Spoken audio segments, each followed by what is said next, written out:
Second Chronicles, chapter 27. Jotham was 25 years old when he became king, and he reigned in Jerusalem 16 years. His mother's name was Jerusha, daughter of Zadok. He did what was right in the eyes of the Lord, just as his father Uzziah had done, but unlike him he did not enter the temple of the Lord. The people, however, continued their corrupt practices. Jotham rebuilt the upper gate of the temple of the Lord and did extensive work on the wall at the hill of Ophel. He built towns in the hill country of Judah and forts and towers in the wooded areas. Jotham waged war against the king of the Ammonites and conquered them. That year the Ammonites paid him 100 talents of silver, 10,000 cores of wheat, and 10,000 cores of barley. The Ammonites brought him the same amount also in the second and third years. Jotham grew powerful because he walked steadfastly before the Lord his God. The other events in Jotham's reign, including all his wars and the other things he did, are written in the book of the kings of Israel and Judah. He was 25 years old when he became king, and he reigned in Jerusalem 16 years. Jotham rested with his ancestors and was buried in the city of David. And Ahaz his son succeeded him as king. Second Chronicles, chapter 28.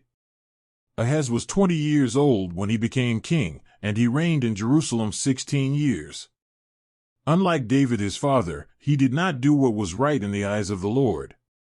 He followed the ways of the kings of Israel and also made idols for worshipping the Baals. He burned sacrifices in the valley of Ben-Hinnom and sacrificed his children in the fire, engaging in the detestable practices of the nations the Lord had driven out before the Israelites.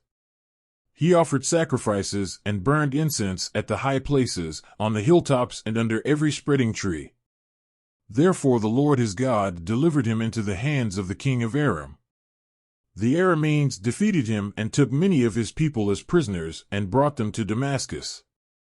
He was also given into the hands of the king of Israel, who inflicted heavy casualties on him. And one day Pekah son of Remaliah killed 120,000 soldiers in Judah, because Judah had forsaken the Lord, the God of their ancestors.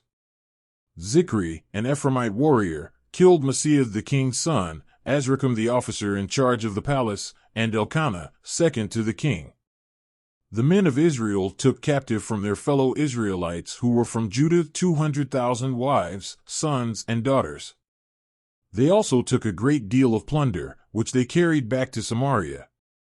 But a prophet of the Lord named Oded was there, and he went out to meet the army when it returned to Samaria. He said to them, "Because the Lord, the God of your ancestors, was angry with Judah, he gave them into your hand. But you have slaughtered them in a rage that reaches to heaven. And now you intend to make the men and women of Judah and Jerusalem your slaves. But aren't you also guilty of sins against the Lord your God? Now listen to me. Send back your fellow Israelites you have taken as prisoners, for the Lord's fierce anger rests on you."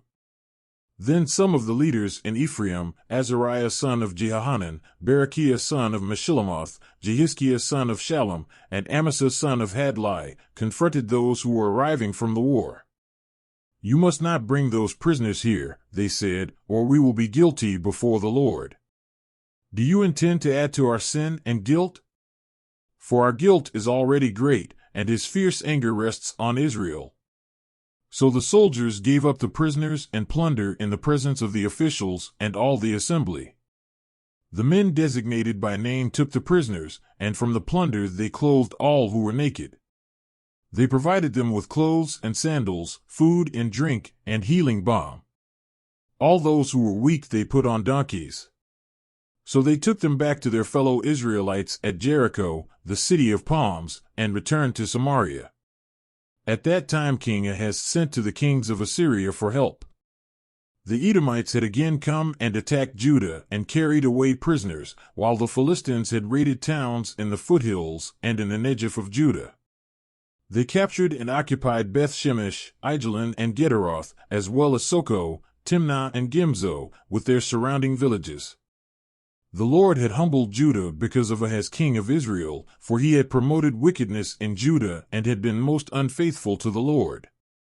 Tiglath-Pileser king of Assyria came to him, but he gave him trouble instead of help. Ahaz took some of the things from the temple of the Lord, and from the royal palace, and from the officials, and presented them to the king of Assyria, but that did not help him. In his time of trouble, King Ahaz became even more unfaithful to the Lord. He offered sacrifices to the gods of Damascus, who had defeated him, for he thought, since the gods of the kings of Aram have helped them, I will sacrifice to them so they will help me. But they were his downfall and the downfall of all Israel. Ahaz gathered together the furnishings from the temple of God and cut them in pieces. He shut the doors of the Lord's temple and set up altars at every street corner in Jerusalem. In every town in Judah he built high places to burn sacrifices to other gods and aroused the anger of the Lord, the God of his ancestors. The other events of his reign and all his ways, from beginning to end, are written in the book of the kings of Judah and Israel. Ahaz rested with his ancestors and was buried in the city of Jerusalem, but he was not placed in the tombs of the kings of Israel. And Hezekiah his son succeeded him as king.